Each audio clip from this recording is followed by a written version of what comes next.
When Forest Ranger Marcus Holloway ventured deep into the northern sector of Black Pine National Park to document seasonal wildlife changes, he never imagined the haunting discovery awaiting him. As he climbed over a moss-covered ridge and peered down into the secluded ravine below, his heart froze. Camouflaged by years of forest growth and partially buried beneath soil and fallen leaves lay the unmistakable remnants of a Girl Scout campsite. Weathered backpacks still bearing faded name, tags, the rusted frame of a tent, and scattered personal belongings preserved like ghosts from the past. With trembling hands, Marcus uncovered a mud-caked journal, its pages still legible despite years of exposure. The final entry, dated June 8, 2013, contained 7 desperate words that made his blood run cold. "Something's watching us from the trees. Help." In that heart-stopping moment, Marcus knew he had discovered the final campsite of Troop 237, the 8 girls and 2 troop leaders who had vanished without a trace 11 years ago in what had become the park's most haunting, unsolved mystery. Before we continue with this chilling discovery, take a moment to comment where you're watching from today. If mysterious disappearances and unexpected discoveries fascinate you, make sure to subscribe to our channel for more incredible true stories that will leave you questioning everything you thought you knew about the world around us. The crisp autumn morning began like any other for Senior Forest Ranger Marcus Holloway. His alarm broke the pre-dawn silence at 5:30 a.m., a time when most of the nearby town of Pinewood Ridge still slumbered beneath quilts and comforters. Without hesitation, Marcus rose from his bed, his movements deliberate and efficient after 15 years in the Ranger service. The cabin's wooden floors creaked familiarly beneath his feet as he made his way to the bathroom, splashing cold water on his face to chase away the lingering remnants of sleep. The bathroom mirror reflected a weathered face, a man in his early 40s with deep-set green eyes that had witnessed both the magnificent beauty and unforgiving harshness of nature. The salt and pepper stubble that peppered his jawline spoke of days spent in the wilderness rather than any intentional style choice. Marcus ran a hand through his short brown hair, now increasingly streaked with grey at the temples, a souvenir from years of responsibility and the countless search and rescue operations that haunted his memory. As he dressed in his olive green uniform, the fabric crisp despite years of use, Marcus allowed himself a moment of quiet pride. The Forest Ranger badge that adorned his shirt represented not just a job, but a calling, a commitment to protecting both the wilderness and those who ventured into it. Sometimes he succeeded, sometimes he failed. The weight of both outcomes had carved lines into his face that no amount of rest seemed to erase.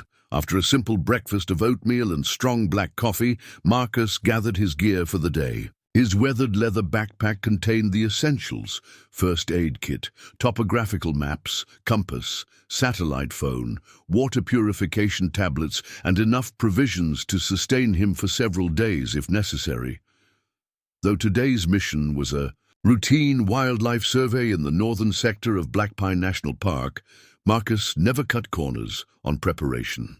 The wilderness demanded respect, and those who failed to give it often paid the ultimate price.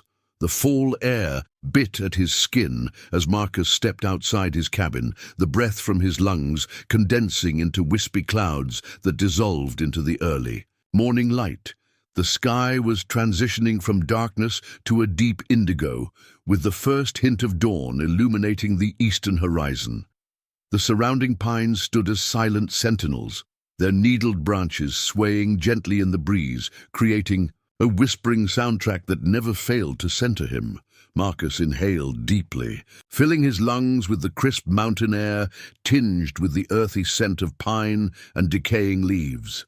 This was his office, his sanctuary, and occasionally his burden. Today promised to be straightforward. documenting the seasonal wildlife. Changes in preparation for the approaching winter. Black bears would be entering hyperphagia, consuming up to 20,000 calories daily before hibernation. Elk would be completing their rut. Migrating birds would be heading south. Nature's clock was ticking, and Marcus was its dutiful timekeeper. Climbing into his Forest Service truck, Marcus checked his equipment one final time before starting the engine. The familiar rumble provided comfort as he pulled away from his cabin and onto the gravel service road that would take him to the trailhead. The radio crackled with the morning check-in from headquarters. Ranger station to Ranger Holloway, copy. The voice of Diane Jenkins, the station coordinator, came through with minimal static. Marcus reached for the radio. Holloway here, copy. Loud and clear. Morning, Marcus. Confirming your northern sector survey today. Weather report shows clear skies, temperatures ranging from 38 to 56 degrees. Winds from the northwest at 5 to 10 miles per hour. Perfect day for field work. Roger that. Planning to document the upper Watson Creek Basin and surrounding ridgelines. Should be back by nightfall. Copy that. Remember, we've had reports of increased mountain lion activity in that area. 2 hikers spotted one near Crystal Ridge last week. Marcus smiled slightly. Diane never failed to mother hen the rangers, regardless of their experience level. Noted. I'll keep my eyes open. Holloway out. As Marcus drove through the sleeping town of Pinewood Ridge, his thoughts drifted to the task ahead. The northern sector was the most remote region of Black Pine National Park, a rugged wilderness of steep ravines, dense forest, and hidden meadows. It was also the least frequented by tourists, which made it perfect for wildlife observation. On a good day, he might spot elk, deer, black bears, and if he was particularly fortunate, perhaps even a glimpse of the elusive mountain lion Diane had mentioned. The town's buildings thinned as Marcus reached the outskirts. Pinewood Ridge was a small community of less than 5,000 souls, most of whom depended on the national park for their livelihoods. Tourism sustained the local economy. Hikers, campers, and nature enthusiasts who came to experience the raw beauty of black pine. The relationship between the town and the wilderness was symbiotic, though not without its tensions. As Marcus passed, the town's welcome sign, his mind briefly touched on the darker aspects of that relationship. Black Pine National Park had claimed lives over the years. Hikers who strayed from marked trails, climbers who overestimated their abilities, and sometimes individuals who came to the wilderness with no intention of returning.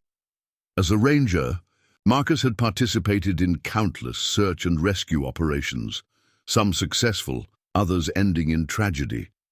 Each failure left an invisible scar, a quiet reminder of the wilderness's indifference to human frailty.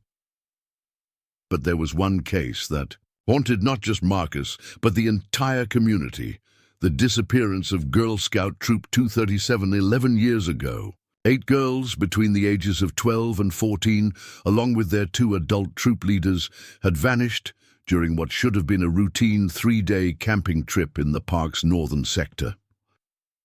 Despite the largest search operation in the park's history, involving multiple agencies, search dogs, helicopters, and hundreds of volunteers, no trace of the troop had ever been found. No backpacks, no equipment, no bodies. It was as if the forest had simply swallowed them whole. Marcus had been a junior ranger at the time, newly assigned to Black Pine.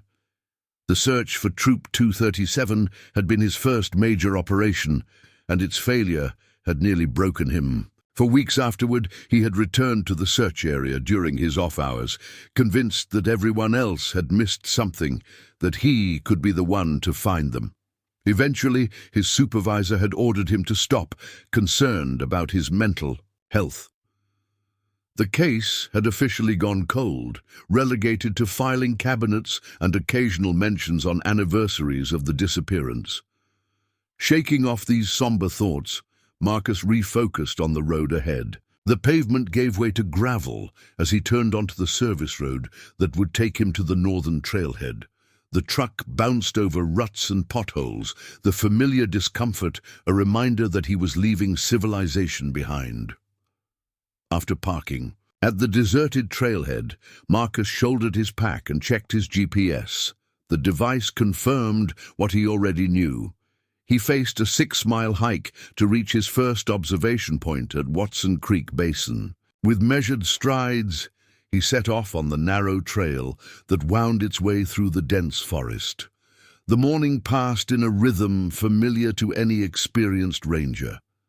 Marcus moved through the landscape with quiet efficiency, pausing occasionally to document wildlife signs, tracks in the soft earth, scat on the trail, claw marks on trees. He photographed a bull elk with an impressive rack of antlers, spotted a black bear and her cubs foraging for berries in a distant meadow, and noted the increased activity of squirrels and chipmunks preparing for winter. By midday, Marcus had reached Watson Creek Basin, a sprawling meadow surrounded by steep ridgelines. He paused to eat his lunch, a simple sandwich, an apple, and a handful of trail mix, while reviewing his notes and photographs. The wildlife survey was progressing well, but he still needed to document the eastern and northern ridgelines before heading back. After lunch, Marcus decided to tackle the steeper northern ridge first, while his energy remained high. The trail here was less defined, more of a game path used by deer and elk than an official route. As he climbed, the forest grew denser, the pine trees crowding together so tightly that they blocked much of the sunlight, creating a perpetual twilight beneath their canopy. The silence was profound, broken only by the occasional call of a bird or the rustling of branches in the gentle breeze. It was the kind of silence that reminded humans of their smallness in the grand scheme of things. A humbling quiet that spoke of ancient cycles continuing regardless of human presence. Near the top of the ridge, Marcus paused to catch his breath. Sweat dampened his shirt despite the cool temperature, testament to the steepness of the climb. As he took a swig from his water bottle, something caught his eye. A flash of unnatural color among the browns and greens of the forest floor. Perhaps 50 yards off the game trail he had been following, years of ranger training had honed Marcus's ability to spot anything out of place in a natural setting. It could be nothing, perhaps a piece of trash left by a careless hiker or a fragment of colorful stone exposed by recent rains, but it warranted investigation. One of his primary responsibilities was keeping the park clear of litter and assessing human impact on the wilderness. Replacing his water bottle, Marcus made his way carefully through the underbrush toward the anomaly. As he drew closer, the object became clearer, a small patch of faded fabric protruding from the leaf litter. He knelt to examine it, brushing away the covering of decomposing leaves.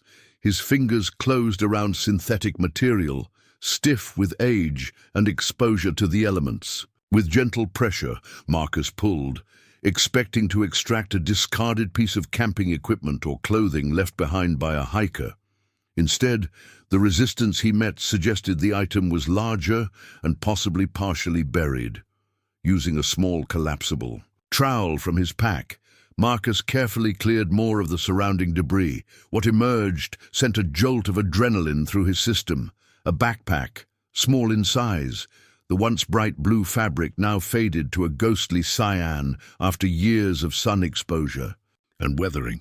The material was rotted in places, with small holes where creatures had gnawed at it or insects had burrowed through, but it was the embroidered patch on the front pocket that made Marcus's heart stutter in his chest.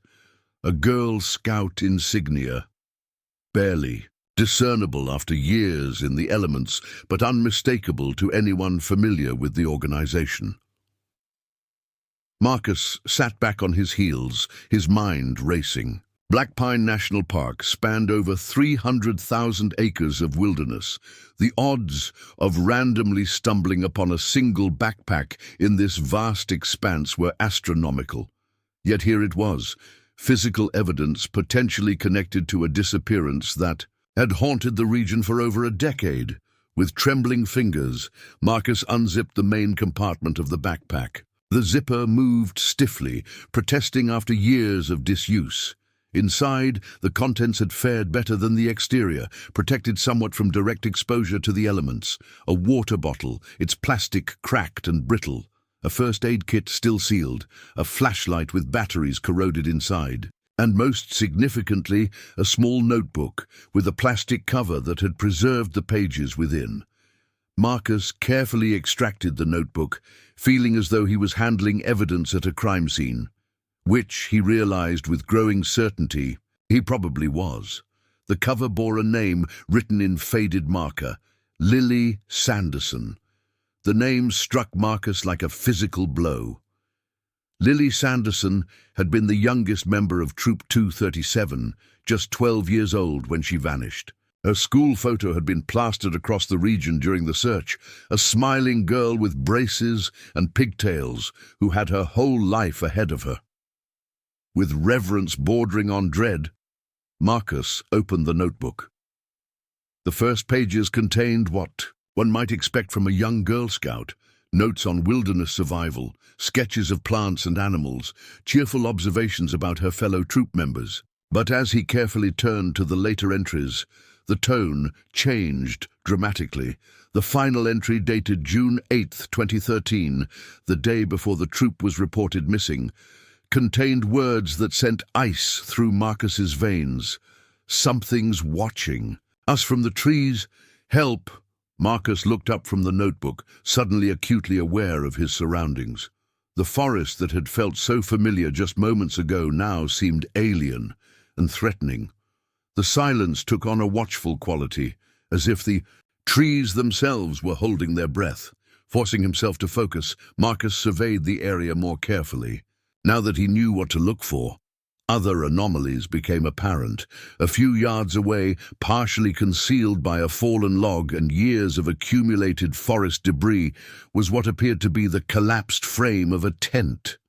Beyond that, he could make out other scattered items, what might have been cooking equipment, more backpacks, fragments of clothing.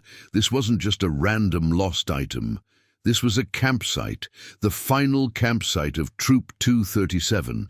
Marcus reached for his satellite phone with unsteady hands. This discovery required immediate reporting and professional handling, but before he made the call, he took a moment to fully absorb the significance of what he had found. For 11 years, the families of these girls and their leaders had lived in agonizing limbo, not knowing what had happened to their loved ones. The discovery of this campsite wouldn't provide all the answers they sought, but it was the first real clue in a mystery that had seemed destined to remain unsolved. As a ranger, Marcus had sworn to protect both the park and its visitors. He had failed these girls 11 years ago when the search came up empty. Now, through some twist of fate, he had been given a chance to make that right, to bring closure to families who had lived too long with questions instead of answers.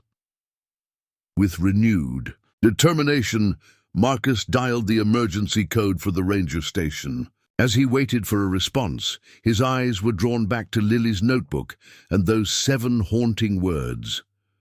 What had been watching from the trees? And more importantly, what had happened to Troop 237 after Lily wrote that final entry? The satellite phone connected, and Diane's voice came through, tinny but clear. "Ranger Station, this is Jenkins." Marcus took a deep breath, knowing that his next words would set in motion events that would change many lives, including his own. "Diane, this is Holloway. I need you to contact the park superintendent and the sheriff's department immediately. I found something in the northern sector, something important." He paused, the weight of his discovery settling fully on his shoulders. "I believe I've located the campsite of Troop 237. The satellite phone crackled with static before Diane's voice returned, shock evident in her tone. "Did you just say Troop 237? Marcus, are you absolutely certain?" "Positive," Marcus replied, his eyes never leaving the weathered backpack at his feet. "I found a campsite with multiple backpacks. One has a name tag, Lily Sanderson. There's a journal with entries dated June 2013, ending the day before they were reported missing." The silence that followed was heavy with implication. When Diane spoke again, her voice had shifted into the professional cadence reserved for emergencies. "Stay exactly where you are. Don't disturb anything further. I'm contacting Sheriff Reeves and Park Superintendent Harmon now. They'll want GPS coordinates for your location." Marcus recited the coordinates from his device, then added, "Tell them to bring evidence collection equipment. And Diane, they should prepare for the possibility of human remains." After ending the call, Marcus found himself alone with his discovery. Guardian of a grave secret the forest had kept hidden for over a decade, the gravity of the situation settled over him like a physical weight. He'd participated in many search and rescue operations throughout his career, but never had he been the one to make such a significant discovery, especially one connected to a case that had haunted him for so many years. To preserve the site, Marcus took careful steps backward, retracing his path away from the campsite. Finding a fallen log about 30 yards distant that offered a clear view of the area, he sat down to wait, pulling out his camera to document the scene from afar. Through the zoom lens, details emerged that weren't visible to the naked eye. What appeared to be a metal cooking pot partially buried in soil, a weathered compass lying near the collapsed tent, strands of rope still tied around a tree trunk.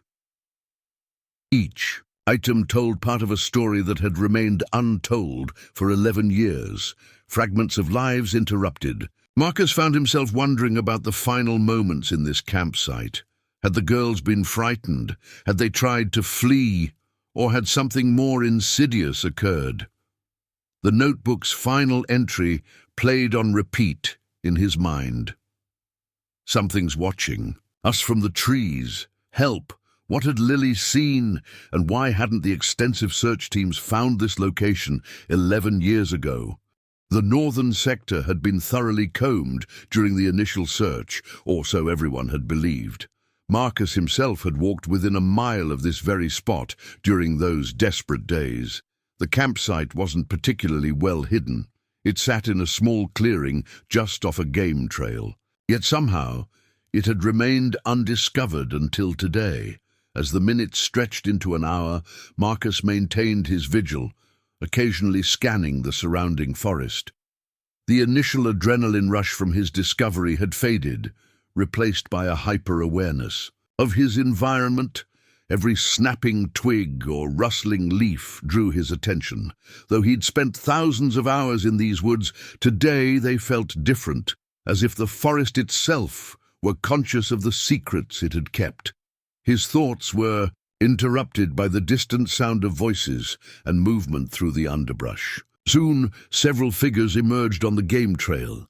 Sheriff Louisa Reeves leading the way, followed by her chief deputy, 2 members of the county's forensic team, and Park Superintendent James Harmon bringing up the rear. Marcus stood, raising a hand in greeting and warning simultaneously. "Stay on the path," he called. "The site is just ahead to your right."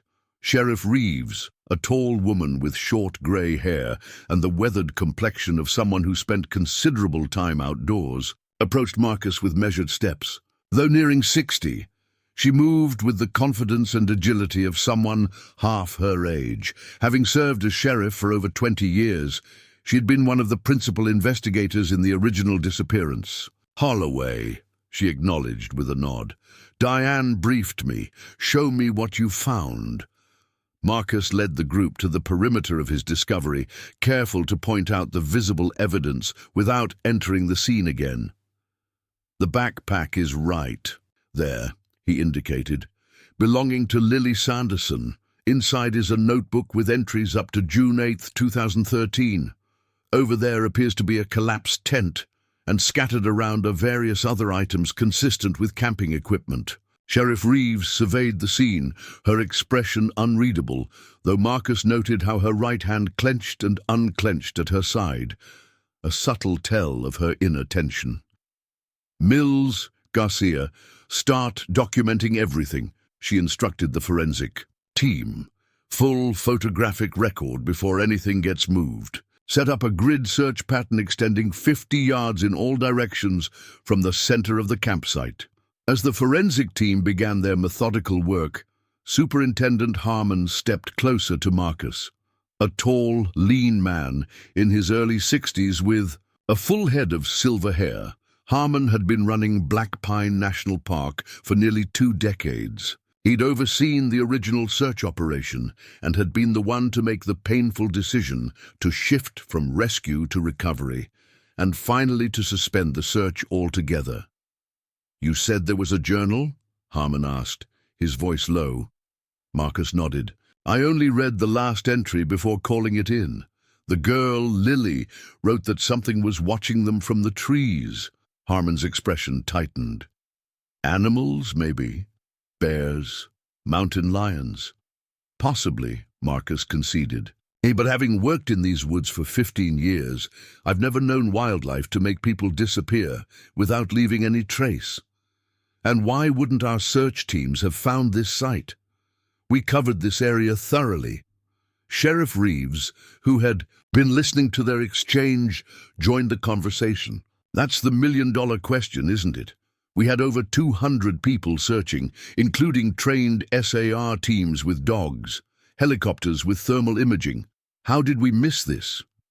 Before either man could respond, one of the forensic technicians called out from where he was examining the ground near the collapsed tent, "Sheriff, you're going to want to see this." The 3 of them approached carefully. The technician, Mills, had cleared away a layer of leaves and soil to reveal what appeared to be a torn piece of fabric. A distinctive green sash covered with merit badges. "Girl Scout sash," Mills confirmed unnecessarily. "And there's more underneath. We're going to need to do a careful excavation here." For the next several hours, Marcus watched as the forensic team meticulously uncovered the campsite. Layer by layer, they revealed the final resting place of Troop 237's equipment and belongings. 8 backpacks in total, each eventually identified by name tags or distinctive features. 2 larger packs belonging to the troop leaders. Cooking equipment, a weather radio, sleeping bags still rolled in their compression sacks, but no human remains. As dusk approached, Sheriff Reeves called a halt to the day's work. "We're losing light," she announced. "We'll need to secure the scene and continue tomorrow with additional personnel. Mills, set up perimeter markers and crime scene. Tape, I want a deputy posted here overnight." She turned to Marcus and Superintendent Harmon. "We need to discuss next steps and notifications." The 3 of them moved away from the site, finding a small clearing where they could speak privately. The unspoken weight of what those notifications would entail hung heavily between them. "The families need to be informed," Sheriff Reeves stated flatly, "before this hits the media, and it will hit the media hard and fast." Superintendent Harmon nodded grimly. "I'll contact the regional director and brief them. This will require coordination with multiple agencies. FBI should be notified since this may still technically be an active missing persons case involving minors." Sheriff Reeves ran a hand through her short gray hair. "Some of these families moved away after the disappearance. Others stayed, never giving up hope. Either way, this opens wounds that have barely begun to heal. At least it may provide some answers," Marcus offered, though even to his own ears the words sounded hollow. "Maybe," the sheriff conceded, "but so far all we have is a campsite with no bodies. That raises more questions than it answers." She fixed Marcus with an intense gaze. "You were on the original search team. What's your assessment of this situation?" Marcus considered the question carefully before responding. "Something doesn't add up. This site should have been found 11 years ago. It's not hidden. It's barely 50 yards off a game trail we specifically searched. And where are the remains? If there was an animal attack, we should see evidence. Scattered bones, torn clothing. If they simply got lost and succumbed to the elements, the bodies should be here with their equipment. Could they have left the campsite, gotten lost, and died elsewhere? Harmon suggested. Without any of their equipment? Their backpacks, water, food, sleeping bags? Marcus shook his head. That doesn't make sense. No experienced troop leader would abandon a campsite without essential survival gear, especially not with 8 young girls in their care. Sheriff Reeves narrowed her eyes. Unless they left in a hurry, fleeing from something. The implications of this statement hung in the air between them as the forest grew darker around them. In the distance, they could hear the forensic team packing up their equipment, their voices subdued. "Whatever happened here," Marcus said finally. "These woods have kept the secret for 11 years. I don't think we're going to solve it tonight." By the time Marcus returned to the ranger station, night had fully descended on Black Pine National Park. The station, usually quiet after hours, hummed with unusual activity. Additional rangers had been called in, along with county law enforcement officers. Phones rang continuously as news of the discovery spread through official channels. Diane Jenkins sat at the communications desk, coordinating the influx of calls, while simultaneously updating the emergency response protocols for the following day. When she spotted Marcus, she waved him over. "The sheriff wants a full briefing at her office tomorrow at 7 a.m., she informed him, and Superintendent Harmon has requested all available rangers for an expanded search operation starting at first light." Marcus nodded wearily. "Has anyone notified the families yet?" "The sheriff and victim support services are handling that personally tonight." Diane lowered her voice. "Marcus, this is going to be huge. National news huge. We've already had 3 calls from reporters, and we haven't even released an official statement." He wasn't surprised. The disappearance of Troop 237 had made headlines across the country when it occurred. The discovery of their campsite after all these years would create a media firestorm. "What did you see out there?" Diane asked, her eyes searching his face. "A campsite frozen in time," Marcus replied, "like they just vanished in the middle of their trip, leaving everything behind. And no remains? None that we found today. The forensic team will continue excavating tomorrow." Diane shuddered slightly. "It's just so strange. After all this time and after such an extensive search, how did we miss it?" It was the question everyone kept asking, and Marcus still had no satisfactory answer. "I don't know, but I intend to find out." After providing a detailed written report of his discovery, Marcus finally left the station and drove back to his cabin. The events of the day had left him mentally and emotionally drained, yet he knew sleep would be elusive. Pulling into his driveway, he noticed a figure sitting on his porch steps. Tensing, Marcus reached for the flashlight in his glove compartment before recognizing the visitor. Frank Sanderson, Lily's father. Frank had been a broken man after his daughter's disappearance. His marriage had not survived the tragedy, and rumors of alcohol abuse and depression had followed him in the small community. Yet somehow he had remained in Pinewood Ridge while many other affected families had moved away. Unable to bear the constant reminders of their loss, Marcus approached slowly, uncertain of Frank's state of mind or how much he already knew. "Frank," he acknowledged cautiously. The older man looked up, his face gaunt in the porch light, eyes hollow with a grief that had never fully abated. "Is it true?" he asked without preamble. "You found something?" Marcus hesitated, weighing his responsibilities as a ranger against the man's right to know about his daughter. Sheriff Reeves was supposed to notify the families officially. "She did," Frank confirmed. "Came to my house an hour ago, but I need to hear it from you. You were there," his voice cracked. "You found my Lily's things." With a sigh, Marcus sat down beside Frank on the porch steps. "Yes, I found a campsite with several backpacks, one of which had Lily's name on it. There was a notebook inside that belonged to her." Frank's shoulders slumped, as if hearing the confirmation had drained what little energy he had left. Did you... He swallowed hard. Did you find her? Her body? No, Marcus answered honestly. We've found no human remains today. The forensic team will continue searching tomorrow. A complex mixture of emotions crossed Frank's weathered face. Disappointment, relief, renewed uncertainty. 11 years, he whispered. 11 years I've been waiting for answers. Wondering if she suffered. If she was scared at the end. If I could have done something differently. Marcus remained silent, recognizing that no words could adequately address such profound grief. The sheriff mentioned a journal, Frank continued after a moment. Did you read it? Only the last entry, Marcus admitted. Lily wrote that something was watching them from the trees. Frank's head snapped up, an unexpected intensity in his gaze. Did she describe what it was?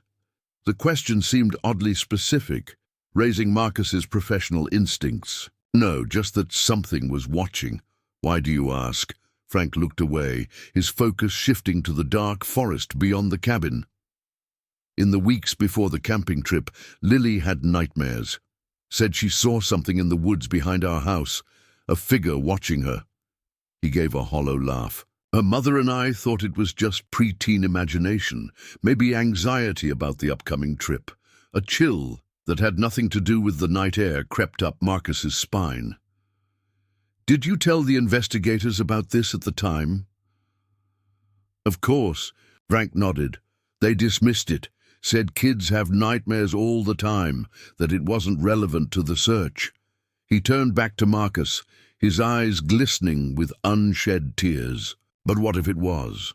What if she really saw something? What if it followed them into those woods? The implication hung between them, both disturbing and implausible.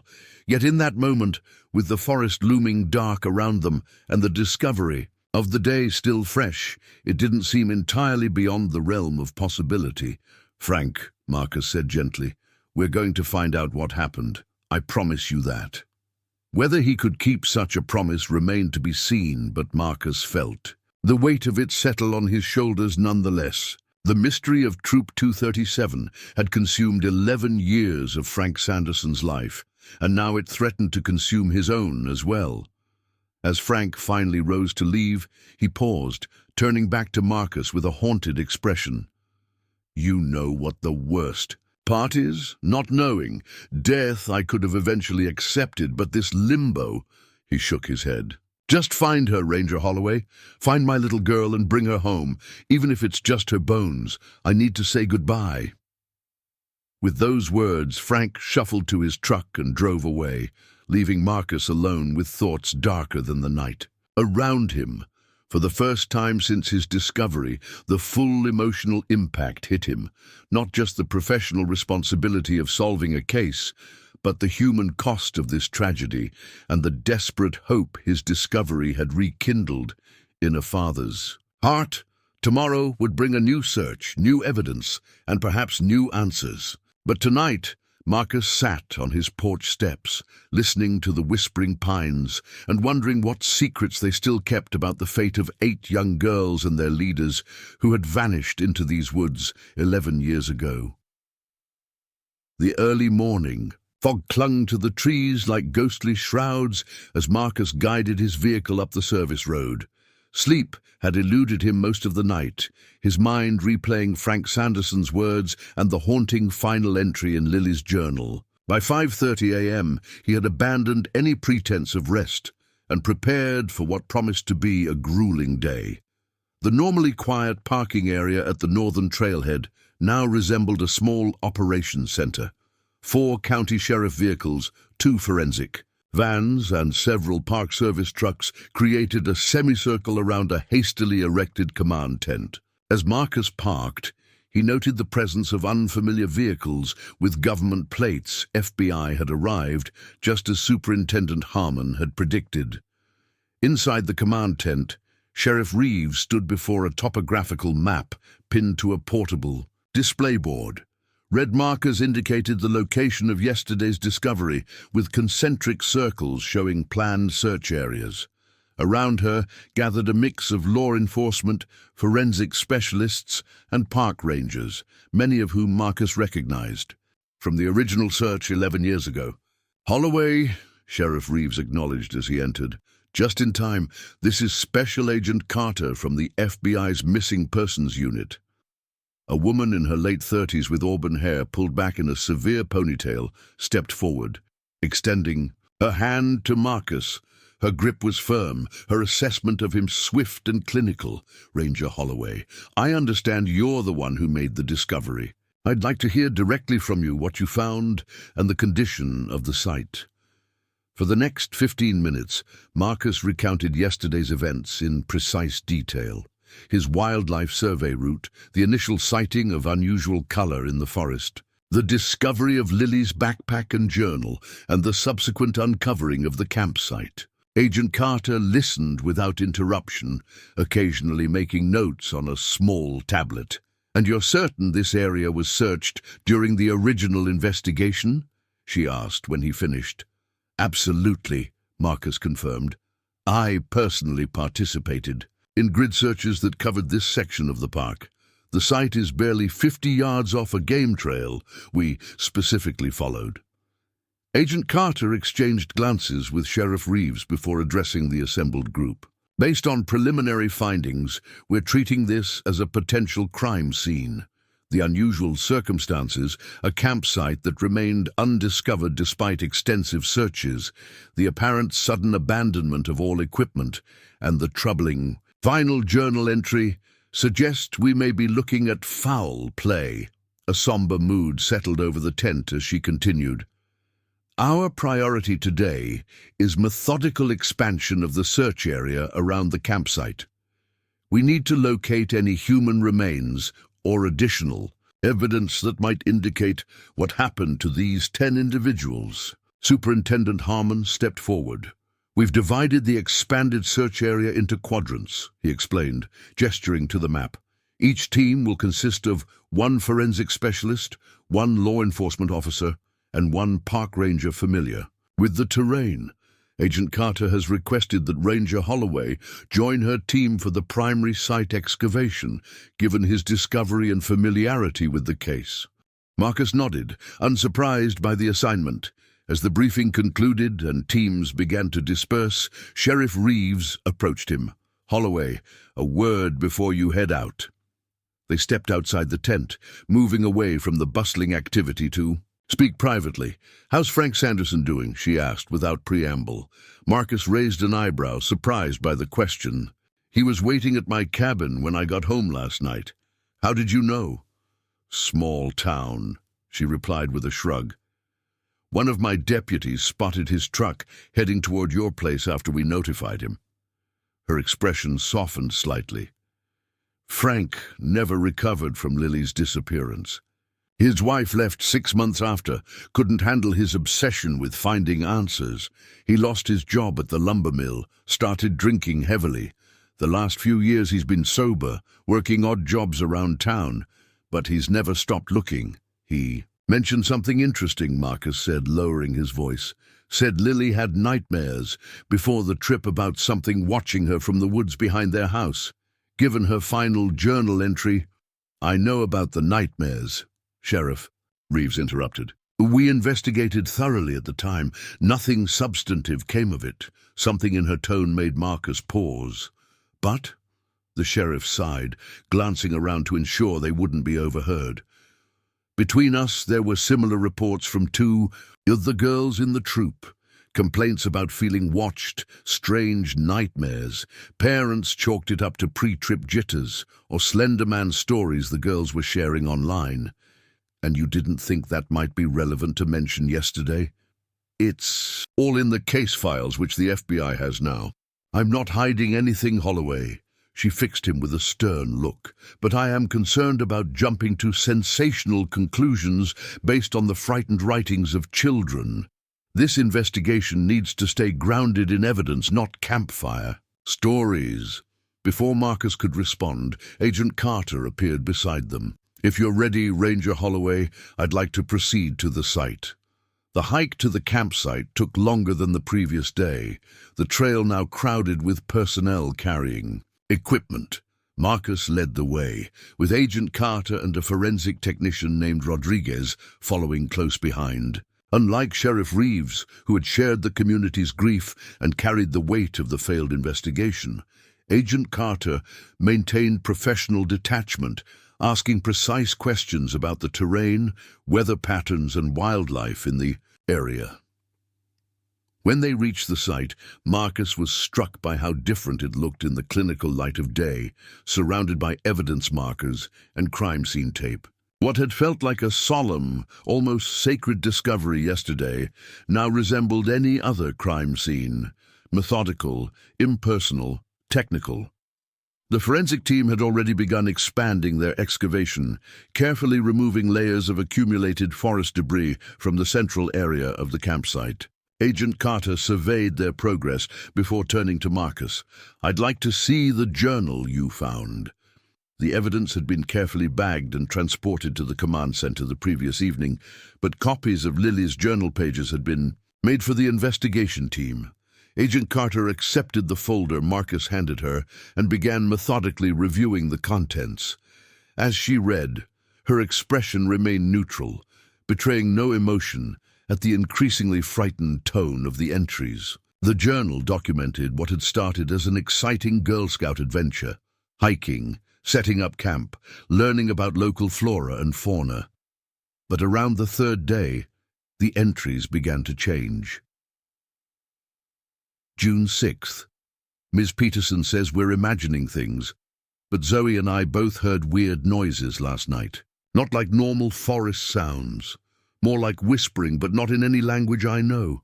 When I shined my flashlight toward the trees, I thought I saw something move, but it was gone so fast I can't be sure. June 7th. 3 girls said they saw a tall figure watching our campsite this morning, but when Ms. Peterson checked, there was nothing there. She thinks we're scaring ourselves with those stupid stories Becca kept telling, but this feels different. I don't feel safe here anymore. I asked if we could leave early, but Ms. Peterson says we're being silly.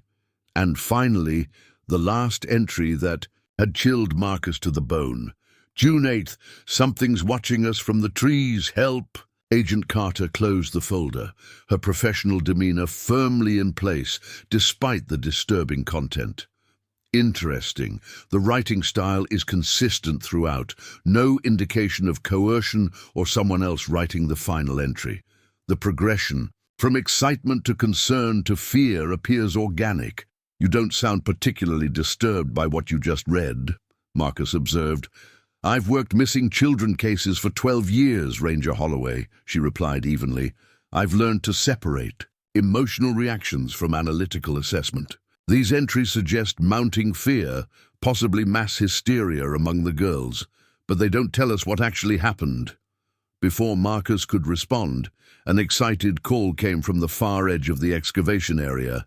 "Agent Carter, we've found something." They hurried over to where Rodriguez was carefully brushing soil away from what appeared to be a small metal box, the kind commonly used for storing valuables while camping. "It was buried about 8 inches down," Rodriguez explained. "Deliberately buried, not just covered by natural accumulation." With gloved hands, he carefully lifted the box from its resting place. Though discolored from years underground, the container appeared intact, its latch still secured. Agent Carter instructed him to document its position thoroughly before opening it. After several photographs had been taken, Rodriguez carefully released the latch. Inside lay a sealed Ziploc bag containing a folded piece of paper and a small USB drive. "Smart," Agent Carter murmured. The plastic protected the contents from moisture. Rodriguez carefully extracted the bag and opened it, removing the note first. Written in an adult's handwriting, the message was brief but chilling. "If anyone finds this, we are being hunted, not by animal, not by human. Girls saw it first. Now we all have. Tall, impossibly thin, faceless. It stays just at the edge of Vision comes closer each night, cell phones dead, radio not working, trying to hike out tomorrow at first light. Evidence on USB. God help us. Rebecca Peterson, troop leader.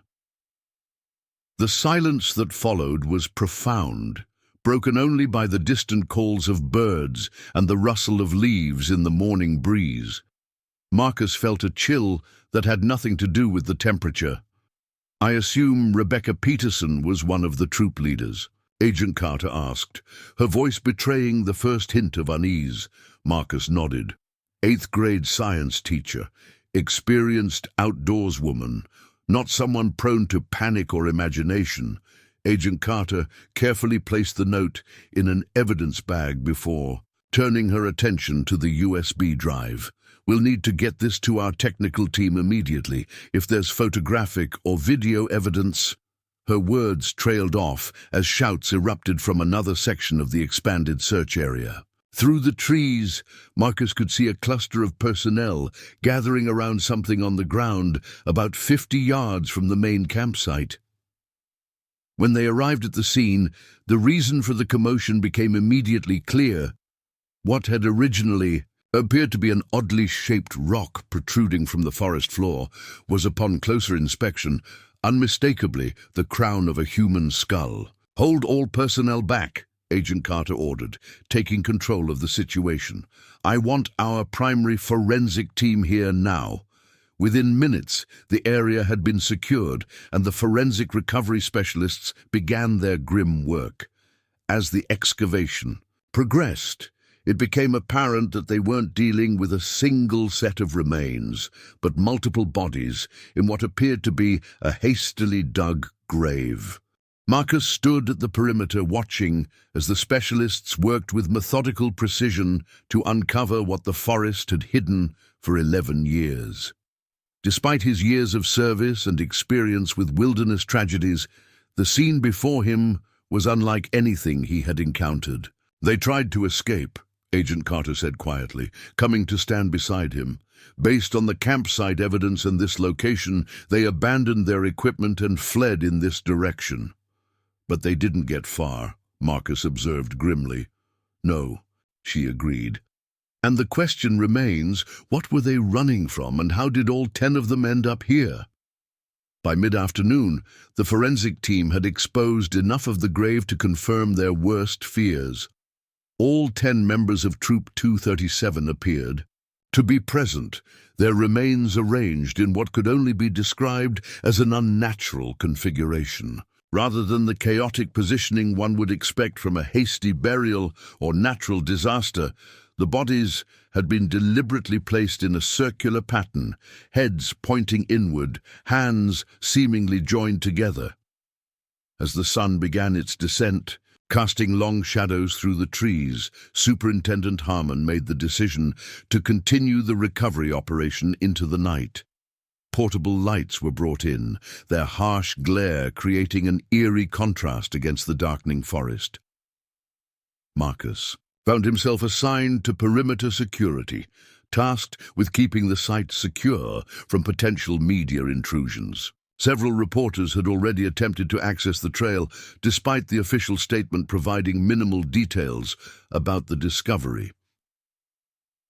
As he patrolled the outer boundary of the search area, Marcus found himself continually drawn back to the contents of Lily's journal and the troop leader's note. The description of what they had seen, tall, impossibly thin, faceless, tickled something in his memory, something he couldn't quite place. A twig snapped behind him, breaking his concentration. Marcus spun around, flashlight raised, to find Frank Sanderson standing at the edge of the tree line. "Frank," Marcus sighed, lowering his light. "You can't be here. This is an active investigation site." "They found them, didn't they?" Frank asked, his voice hollow. "I heard the rumors in town. They found their bodies." Marcus hesitated, torn between protocol and compassion. "Frank, I can't confirm anything officially. The sheriff will provide information to the families as soon as—" "Don't!" Frank interrupted, raising a hand. "Don't give me the official line. I've waited 11 years, Holloway. 11 years of not knowing what happened to my little girl. Just tell me the truth. Did they find her? The anguish in the man's eyes was unbearable. Marcus found himself nodding slowly. Yes, they found what appears to be all 10 members of the troop. I'm sorry, Frank, truly sorry. Frank's shoulders slumped, the last vestige of hope visibly draining from him. He stumbled slightly, bracing himself against a nearby tree trunk. How? He asked after a moment, his voice barely above a whisper. How did they die? We don't know yet, Marcus answered honestly. The forensic examination is ongoing. Frank stood silent for a long moment, head bowed, before looking up with unexpected intensity. It was what she saw in the woods, wasn't it? The thing from her nightmares. The earnestness in Frank's voice made Marcus uncomfortable.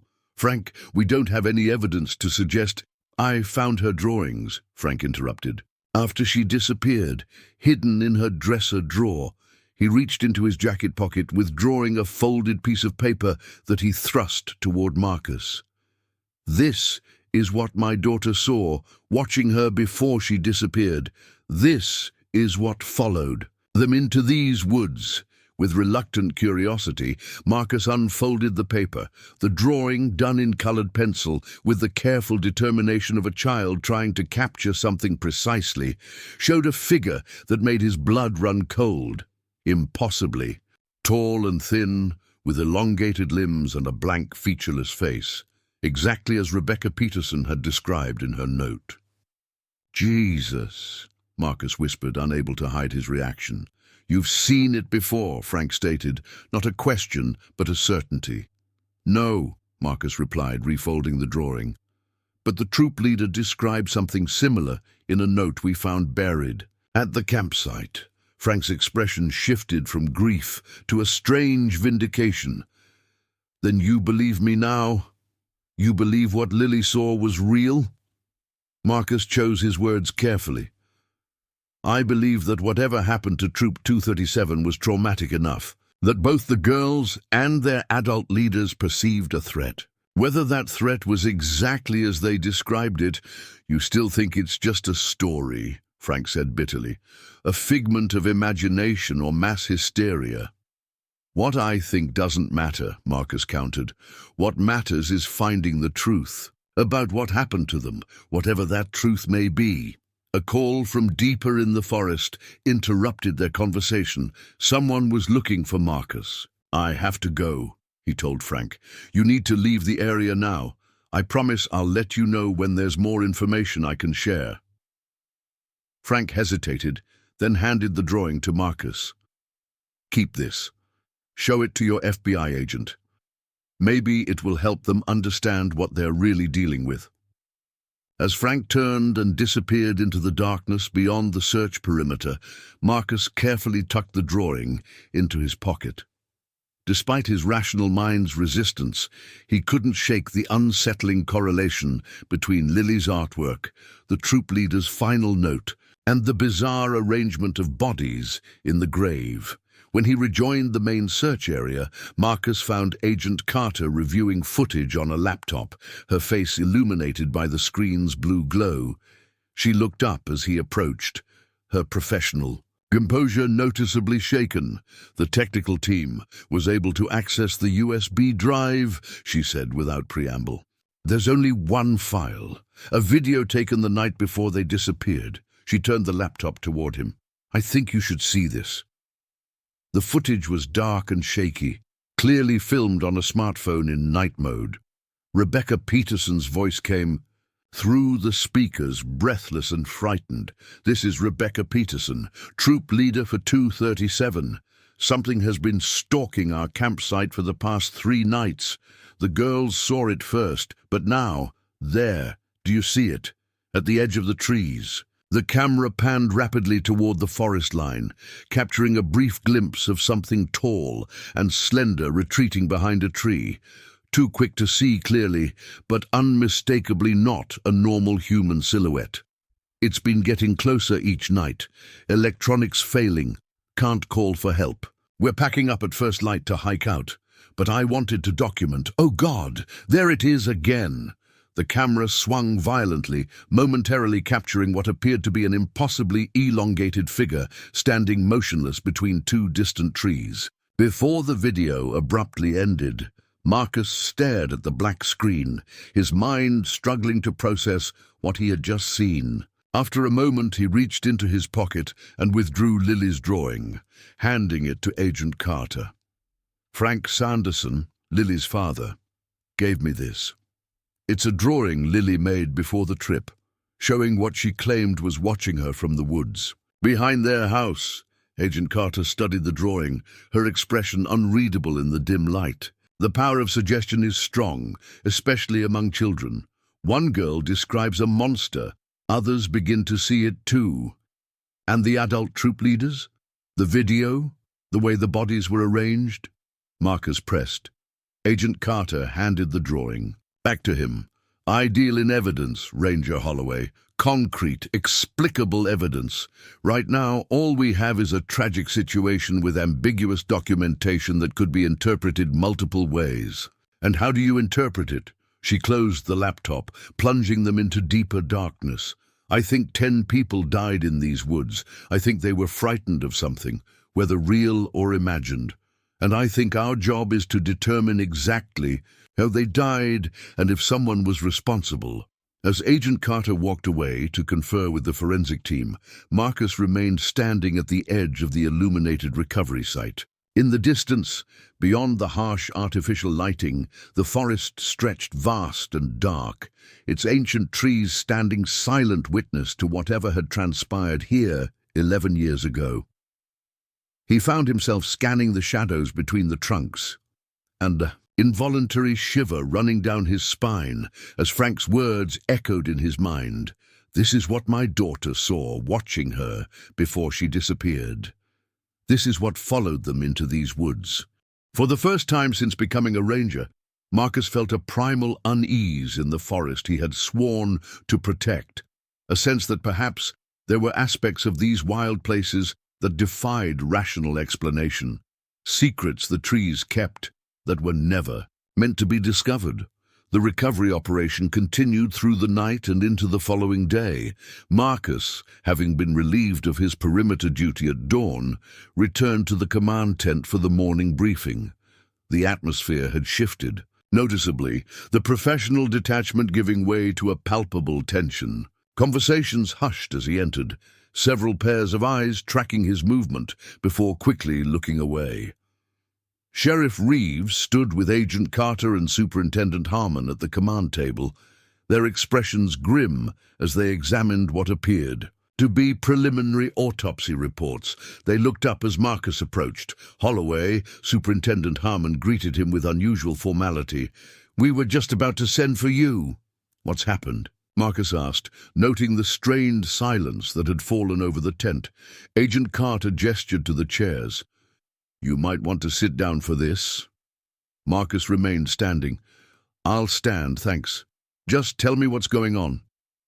Sheriff Reeves exchanged glances with the others before speaking. The medical examiner completed preliminary assessments of 2 of the victims during the night. The findings are unusual. Unusual how? Agent Carter slid one of the reports across the table. No obvious cause of death, no trauma, no signs of violence, no evidence of animal attack or environmental exposure that would be fatal. Marcus frowned, scanning the document. "What about toxicology?" "Still pending, but initial screening shows no common toxins," she replied. "However, that's not the most disturbing aspect." Sheriff Reeves picked up the thread. "According to the bodies show almost no decomposition, consistent with 11 years in the forest environment. They're described as being in a state of unusual preservation that defies explanation." Marcus looked up sharply. "That's impossible. After 11 years in these conditions, there should be little more than skeletal remains."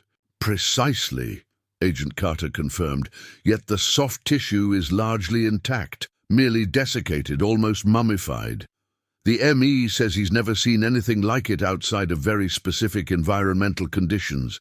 Extreme cold, extreme dryness, or certain chemical preservatives, none of which apply here. The implications hung in the air between them." Marcus glanced around the tent, noting how the other personnel kept their distance, as if the mystery might be contagious. "And there's more," Superintendent Harmon said quietly. "We've had 4 team members request transfers off this investigation in the last 12 hours. 2 experienced forensic technicians and 2 of my senior rangers, all claiming various personal reasons." "What aren't you telling me?" Marcus pressed. Sheriff Reeves sighed heavily. "There have been incidents, reports from personnel of feeling watched while working the site, equipment malfunctions. One of the forensic photographers found all his memory cards corrupted after returning to base. And last night, 2 search team members became disoriented less than 50 yards from the recovery site. Took us 3 hours to locate them, though they should have been able to see our lights the entire time. The USB drive with the video has also failed," Agent Carter added. "After we viewed it, the file became corrupted. The technical team hasn't been able to recover it." Marcus absorbed this information, a cold weight settling in his stomach. "And what's the official explanation for all of this?" "Officially," Agent Carter's voice took on a clinical edge, "stress-induced perceptual distortions affecting personnel working a traumatic recovery site. Equipment failures due to moisture and battery issues common in remote locations. Disorientation due to darkness and complex terrain." "And unofficially?" Marcus challenged. A tense silence followed before Superintendent Harmon spoke up. "There's something not right about this whole situation, Holloway. I've worked in national parks for 30 years. I've seen every kind of wilderness tragedy imaginable. This doesn't fit any pattern I recognize." Before the conversation could continue, a commotion erupted outside the tent. Raised voices and the sound of someone being physically restrained prompted everyone to move toward the entrance. In the clearing beyond, 2 deputies struggled to control Frank Sanderson, who fought against their restraining grip with a strength born of desperation. "You need to see it," Frank was shouting. "It's happening again, just like before." Sheriff Reeves strode forward. "Frank, calm down or my deputies will have to place you under arrest." Frank's wild eyes found Marcus among the group. "Holloway, tell them, show them the drawing." The deputies loosened their hold as Frank stopped struggling, his attention fixed on Marcus. "Tell them what I told you, about what Lily saw, what they all saw." An uncomfortable silence fell over the gathered personnel. Marcus felt the weight of every gaze as he stepped forward. "Mr. Sanderson shared information with me last night," he confirmed, directing his words to Agent Carter. His daughter had drawn pictures of a figure she claimed was watching her before the camping trip. The description matches what was in the troop leader's note. "You've seen the video too," Frank pressed. "You know I'm telling the truth." Agent Carter's expression hardened. "Mr. Sanderson, we're in the middle of a sensitive recovery operation. Whatever theories you have, it's not a theory." Frank's voice cracked with emotion. "It's happening again. 3 children have reported seeing a tall figure at the edge of the forest behind Pinewood Elementary, the same thing my Lily saw before. She disappeared." A chill that had nothing to do with the morning air swept through Marcus. "When did this start?" "Yesterday," Frank replied. "After you found the campsite, it's back, or maybe it never left." Sheriff Reeves stepped closer, her voice gentle but firm. "Frank, you need to go home and get some rest. We'll look into these reports, I promise you. But you can't be here disrupting the investigation." As the deputies began to lead a suddenly compliant Frank away, he called over his shoulder, "Check the school. Talk to Ms. Winters, the 3rd-grade teacher. She'll tell you." Once Frank had been escorted to the trailhead, Agent Carter turned to Sheriff Reeves. "I want deputies to interview the school staff and parents discreetly. If there actually are children making these claims, I want to know exactly what they're saying and when." "It started," Sheriff Reeves nodded, already reaching for her radio. "I'll handle it personally. And I want all recovery personnel to work in groups of at least 3 from now on," Superintendent Harmon added. "No one goes anywhere alone, not even to take a break or make a call. As the others dispersed to implement these new directives, Agent Carter pulled Marcus aside. "Do you believe him?" she asked quietly, her professional mask slipping just enough to reveal genuine concern. Marcus chose his words carefully. "I believe Frank Sanderson is convinced of what he's saying. Whether there's any objective reality to it," he hesitated. "Let's just say I've never been a superstitious person, but the coincidences and anomalies in this case are becoming difficult to dismiss." Agent Carter studied him for a long moment before speaking again. "I've built my career on evidence, logic, and rational explanations, Ranger Holloway. But in my 15 years with the Bureau, I've encountered a handful of cases that defied conventional explanation. Cases where the facts simply didn't align with any known parameters of human behavior or natural phenomena." "And what did you do in those cases?" A shadow crossed her face. "Officially, focused on the provable elements and left the rest out of my reports." She glanced around to ensure they wouldn't be overheard. "Unofficially, I started keeping a separate record, cases with certain patterns." Marcus felt a surge of validation that this seasoned FBI agent, someone trained to believe only in concrete evidence, was acknowledging the possibility that something beyond ordinary explanation might be occurring. "What's our next step?" he asked. "We continue the recovery and investigation by the book," she replied firmly. "But we also stay alert to anything unusual. Document everything, no matter how strange it might seem." Marcus nodded his agreement just as Sheriff Reeves returned, her expression troubled. "I just spoke with Principal Morales at Pinewood Elementary," she reported. 3 third-graders did indeed report seeing what they described as a tall, skinny man with no face at the forest edge behind the playground yesterday afternoon. The school has restricted outside activities as a precaution. "Was anyone else dispatched to investigate?" Agent Carter asked. "Deputy Collins checked the area but found nothing suspicious," Sheriff Reeves confirmed. "He did mention that his radio and cell phone both failed while he was near the tree line. He attributed it to the known dead zone in that area." The 3 of them exchanged significant looks, each reluctant to articulate the implications of this development. "I'm going to need to speak with those children and their parents," Agent Carter decided, "and I want to review all the original case files from 11 years ago. If there were warning signs before the troop disappeared, there might be a pattern we can identify." As the day progressed, Marcus found himself assigned to coordinate between the recovery site and the command center, carrying updates and equipment between the 2 locations. The work kept him physically active, but left his mind free to process the increasingly disturbing aspects of the case.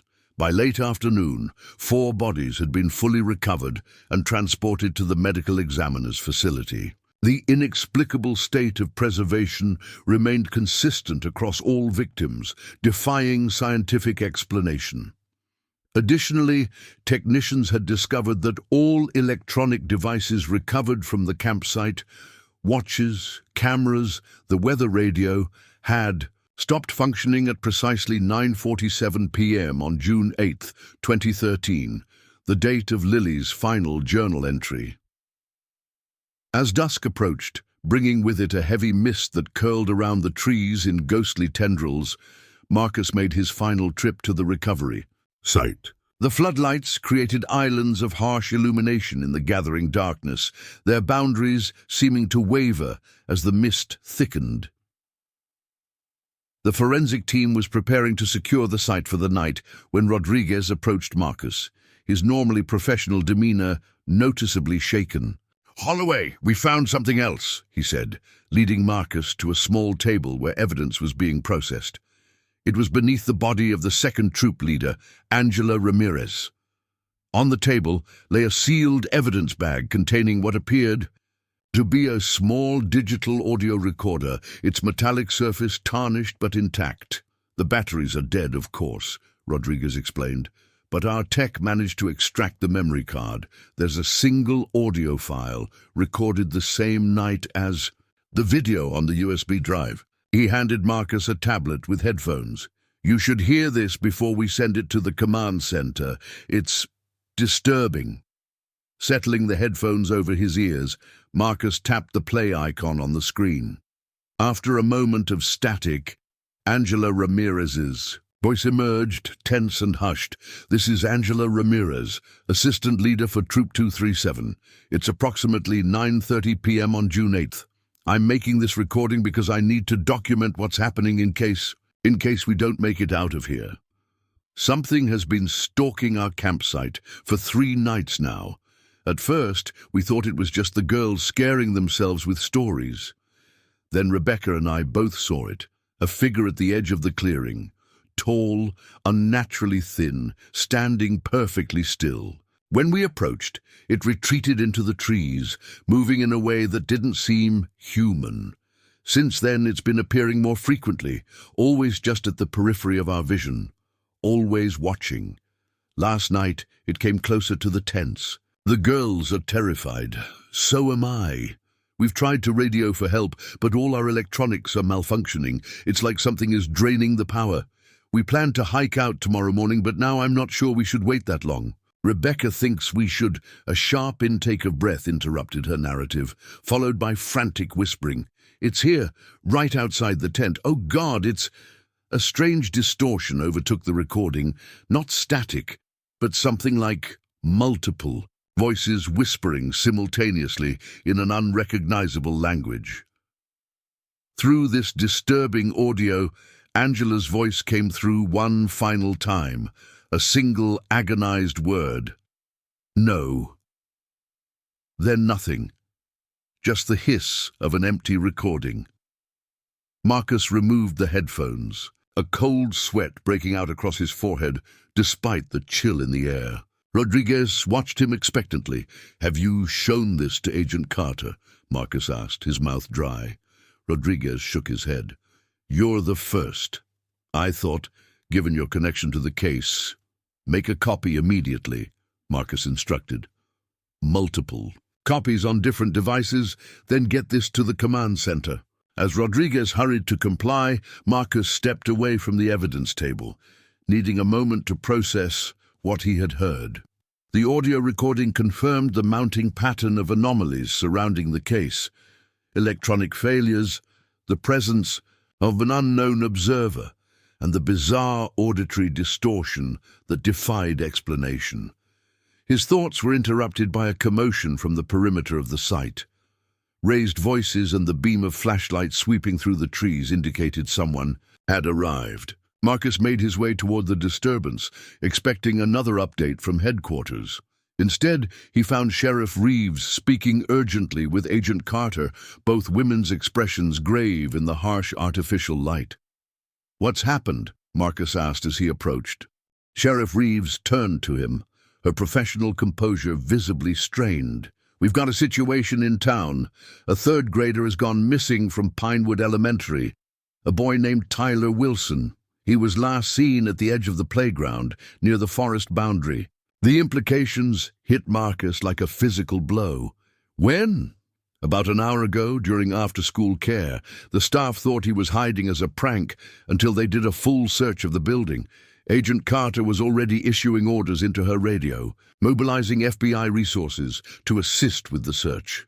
I want all available personnel diverted to the school immediately. Full grid search of the forest perimeter. And I want the parents of the other children who reported seeing the figure interviewed again, right now. As the urgency of the situation became clear, the recovery operation was temporarily suspended. Personnel were reassigned to the search. For Tyler Wilson, creating search teams that fanned out from the elementary school into the surrounding forest. Marcus found himself paired with Sheriff Reeves, assigned to the sector of forest directly behind the playground where Tyler had last been seen. As they made their way through the thick underbrush, powerful flashlights cutting through the darkness, an uncomfortable parallel wasn't lost on either of them. Once again, they were searching these woods for a missing child, hoping against hope for a different outcome than 11 years ago. Do you think there's a connection? Marcus finally asked, voicing the question that hung between them. Sheriff Reeves was silent for a long moment before responding. Rationally, I want to say no. The timing could be coincidental. Children go missing for all sorts of reasons. But your gut tells you otherwise, Marcus pressed. My gut has been screaming at me since you found that campsite, she admitted. And now, with a child missing from the exact spot where others reported seeing a figure matching the description from 11 years ago. She shook her head. I don't believe in coincidences of that magnitude. They continued their methodical search, calling Tyler's name every few minutes, sweeping their lights across the forest floor for any sign of recent passage. After nearly 2 hours, their radios crackled with an update. No sign of Tyler had been found in any search sector. As they paused to check their position on the GPS, Sheriff Reeves suddenly froze, her flashlight beam fixed on a point deeper. In the forest. Did you see that? She whispered. Marcus followed her gaze but saw nothing except trees and shadows. What did you see? Movement, just at the edge of the light.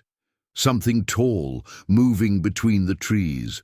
Both of them, instinctively, reached for their sidearms, scanning the darkness beyond their flashlight beams. The forest had gone unnaturally silent. No insects chirping, no rustling of nocturnal creatures in the underbrush, just the sound of their own breathing and the distant calls of other search teams. "Tyler Wilson!" Sheriff Reeves called out, her voice steady despite the tension evident in her posture.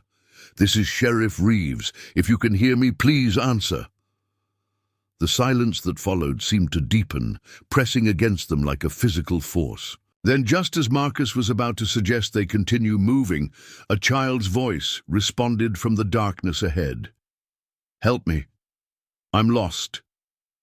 The voice was small and frightened, unmistakably that of a young boy.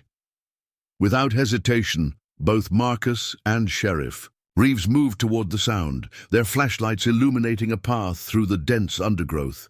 "Keep talking, Tyler," Sheriff Reeves called. "We're coming to help you." "I'm scared," the voice replied, seeming to come from just beyond the reach of their lights. "It's dark. I want to go home." "We're almost there, buddy," Marcus assured him, pushing through a thicket of brambles. "Just stay where you are." As they pressed forward, Marcus noticed something odd. Their GPS signal had failed, the screen showing only static. When he tried to radio their position to the other search teams, he was met with silence. Sheriff Reeves noticed the same issue with her equipment. "Electronics failing," she muttered, a note of dread in her voice. "Just like in the troop leaders." Note: before Marcus could respond, they broke through into a small clearing, their flashlights illuminating a scene that made them both stop short. In the center stood Tyler Wilson, his small frame rigid with fear, eyes wide and unfocused. But what froze the blood in Marcus's veins was what stood behind the boy. A figure so tall it seemed to bend unnaturally to fit beneath the canopy of trees, its limbs elongated and impossibly thin, its head a blank, featureless oval. For one heart-stopping moment, the tableau held. The boy, the entity behind him, and the two adults frozen in shock at the edge of the clearing. Then Sheriff Reeves snapped into action, raising her weapon. "Tyler, come toward me, slowly," she commanded, her voice remarkably steady. The boy didn't move, didn't even seem to register their presence. His eyes remained fixed on something beyond them, his small body trembling. "Tyler," Marcus tried, softer, "it's going to be okay. We're here to take you home." As if roused from a trance, Tyler's gaze finally shifted to them. "It won't let me leave," he whispered. "It wants me to go with it, like the others." The figure behind Tyler shifted slightly, the movement so subtle it was almost imperceptible. Yet in that small motion, Marcus felt a wave of cold dread wash over him, a primal fear unlike anything he had experienced before. Sheriff Reeves took a step forward, her weapon still trained on the entity. "Whatever you are, stay back," "Tyler, run to us now!" The moment stretched into an unbearable tension. Then suddenly Tyler bolted toward them, his small legs pumping furiously as he covered the short distance across the clearing. Just as he reached them, both flashlights flickered and died simultaneously, plunging the forest into absolute darkness. In that moment of blindness, Marcus felt rather than heard something move through the clearing toward them, a displacement of air, a presence of immense and ancient malevolence that seemed to pass through him like a cold wind. Sheriff Reeves fired her weapon, the muzzle flash providing a split-second illumination of a scene Marcus would never forget. The entity, now mere feet away, its blank face suddenly split by a gaping maw of darkness. Then it was gone.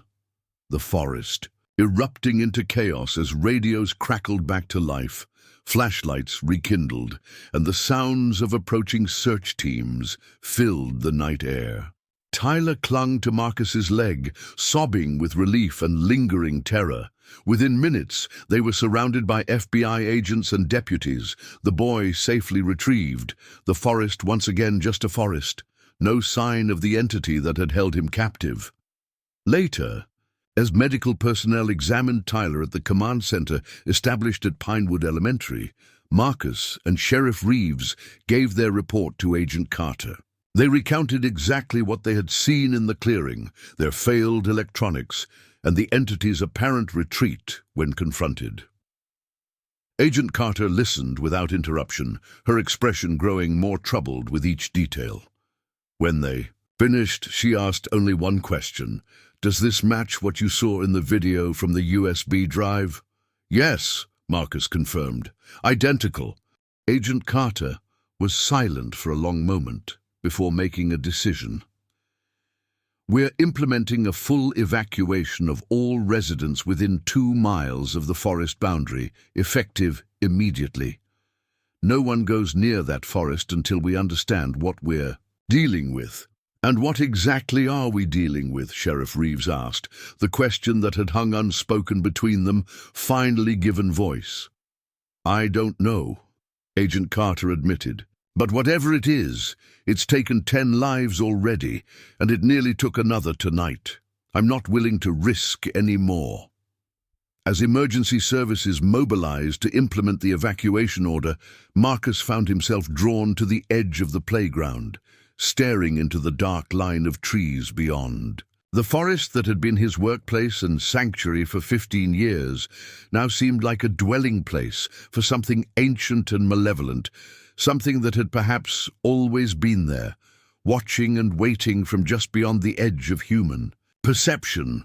In the days that followed, the recovery operation at the campsite was completed under heavily armed guard. All 10 victims were finally laid to rest, bringing a measure of closure to families who had waited 11 years for answers. The FBI officially classified the case as resolved under unusual circumstances, the bureaucratic language deliberately vague to avoid confronting the inexplicable nature of what had been discovered. For Marcus Holloway, however, the resolution brought more questions than answers. Tyler Wilson's account, given once he had calmed enough to speak coherently, described being lured into the forest by a tall figure that wanted to show him something special. When asked what the entity had wanted, Tyler's answer was chilling in its simplicity. It was hungry. It's always hungry. 1 month after the discovery of the campsite, Marcus submitted his resignation from the Forest Service. Though he had loved his work as a ranger, he could no longer enter the forest without feeling watched, without scanning the trees for a figure standing just at the edge of vision. Some places, he had come to believe, were not meant for human intrusion. Some secrets of the wilderness were never meant to be uncovered. On his final day, as he cleaned out his cabin at the edge of Black Pine National Park, Frank Sanderson paid him a visit. The man looked years younger, the burden of uncertainty finally lifted from his shoulders. "They're saying you're leaving," Frank said without preamble. "Running away." Marcus continued packing his belongings. "Not running away, just moving on. "I think I've given enough to these woods." Frank nodded slowly. "You saw it, didn't you? The thing that took my Lily. The thing that's been out there all along." "I saw something," Marcus acknowledged. "Something I can't explain." "You know it'll happen again," Frank said quietly. "Maybe not this year, maybe not for another decade, but someday it'll get hungry again." Marcus paused, looking out the window at the forest beyond. "The authorities have been warned. The case files remain open. If it happens again, maybe they'll be better prepared." Frank studied him for a moment before extending his hand. "Thank you, Holloway, for finding her, for bringing her home." As they shook hands, a silent understanding passed between them. Two men who had glimpsed something beyond ordinary human experience, something that had forever changed their perception of the world. That evening, as Marcus drove away from Black Pine National Park for the final time, he glanced in his rearview mirror at the receding line of trees silhouetted against the setting sun. For just a moment, he thought he saw a tall, slender figure standing at the forest's edge, watching his departure. Whether it was reality or imagination, Marcus would never be certain. But one thing he knew beyond doubt: some mysteries aren't meant to be solved, some discoveries are better left unmade, and some ancient things should be left to dwell undisturbed in the dark places of the world. As for Black Pine National Park, new signs were posted at every trailhead the following spring, stark red warnings advising hikers to stay on marked paths, to leave before dusk, and never, under any circumstances, to enter the forest alone. If you enjoyed this chilling true story, don't forget to like and subscribe to our channel for more incredible real-life mysteries and unexplained occurrences. Turn on notifications so you never miss our weekly uploads. Have you ever experienced something unexplainable in the wilderness? Share your stories in the comments below. Until next time, remember to stay safe, stay alert, and maybe think twice before your next camping trip in the deep woods.